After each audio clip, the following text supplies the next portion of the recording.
Hello students, welcome to my YouTube channel RSS2 classes. Previous lecture में हम लोगों ने केमिकल रिएक्शन ऑफ एल्केन में हेलोजिनेशन रिएक्शन को देखा था। इस वीडियो लेक्चर में हम chemical reaction of alkane, nitration, सल्फोनीकरण एंड भंजन की प्रक्रिया को देखने वाले हैं। चलिए स्टूडेंट्स, क्लास की शुरुआत करते हैं। तो सबसे पहले हम डिस्कस करते हैं नाइट्रेशन या नाइट्रीकरण के बारे में। वह अभिक्रिया जिसमें किसी कंपाउंड में उपस्थित हाइड्रोजन एटम का नाइट्रो ग्रुप के द्वारा सब्स्टिट्यूशन हो जाता है, नाइट्रेशन कहलाता है। मीन्स ऐसा रिएक्शन जिसमें किसी कंपाउंड में उपस्थित हाइड्रोजन एटम का नाइट्रो ग्रुप के द्वारा जगह ले लिया जाता है, उसे नाइट्रेशन या नाइट्रीकरण प्रक्रिया कहते हैं। एग्जाम्पल के लिए कुछ हायर एल्केन्स हैं, जैसे कि यहाँ पर हायर एल्केन के रूप में ब्यूटेन लिया गया है। जब ब्यूटेन को नाइट्रिक एसिड के प्रेजेंस में 450 डिग्री सेल्सियस पर हीट कराया जाता है, तब इसमें नाइट्रीकरण का प्रोसेस होता है, जिसके कारण यहाँ पर नाइट्रो कंपाउंड का फॉर्मेशन होता है।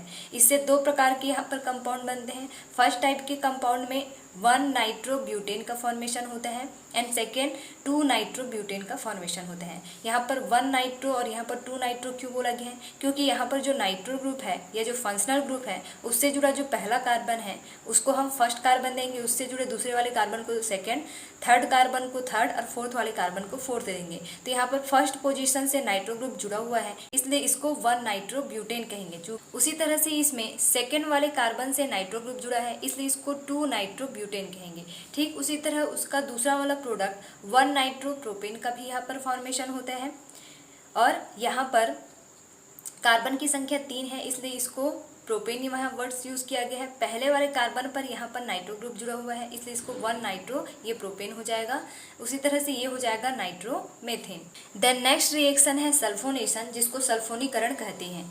वह अभिक्रिया जिसमें किसी कंपाउंड में उपस्थित हाइड्रोजन एटम का सल्फोनिक ग्रुप द्वारा प्रतिस्थापन हो जाता है, सल्फोनेशन या सल्फोनीकरण कहलाता है। मीन्स ऐसा रिएक्शन जिसमें कंपाउंड में उपस्थित हाइड्रोजन एटम का सल्फोनिक ग्रुप के द्वारा जगह ले लिया जाए, तब उसको सल्फोनीकरण कहते हैं।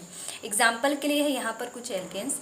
तो एल्केन्स को जब सल्फ्यूरिक एसिड के साथ रिएक्शन कराया जाता है, तब इसमें सल्फोनेशन का प्रोसेस होता है। मीन्स यहाँ पर हाइड्रोजन एटम प्रतिस्थापित होकर के यहाँ पर सल्फोनिक ग्रुप ऐड हो जाता है। यहाँ पर जो सल्फ्यूरिक एसिड है, इसको इस फॉर्म में भी लिखा जा सकता है, जिसके कारण यहाँ का वाटर का एक मॉलिक्यूल यहाँ रिलीज हो जाता है और यहाँ पर एल्केल सल्फोनिक एसिड का फॉर्मेशन होता है। इसलिए इस अभिक्रिया को सल्फोनीकरण अभिक्रिया या सल्फोनेशन कहते हैं। देन नेक्स्ट रिएक्शन इज भंजन, जिसको क्रैकिंग के नाम से जाना जाता है।